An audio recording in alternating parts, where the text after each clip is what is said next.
Good morning mga boss, may installation kami ngayon na QCY F24 dashcam dito sa Mirage Mitsubishi. Yan, bale ito yung na-install namin, QCY.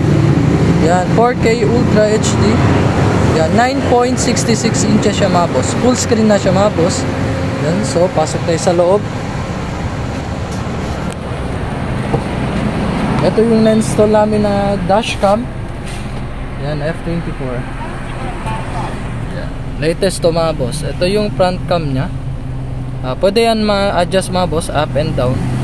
Yan. Dito naman yung brightness. Yan. Medyo gabi, pag masilawan kayo, pwede adjust lang yung brightness nya. Then swipe kayo papuntang left. Mag-change siya mga boss. Yan yung dual mode nya. Bali yung dual mode nya hindi ma-adjust. Yung brightness lang. Then swipe.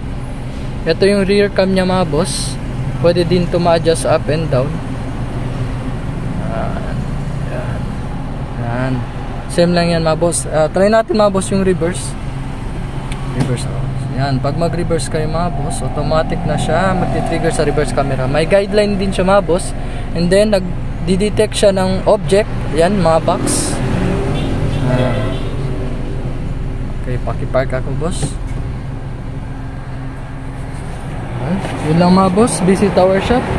Dito lang sa Andres Auto Accessories, Governor Ramos Street, Santa Maria. Ayan. Malapit lang po sa Sir Kyle sa Piax.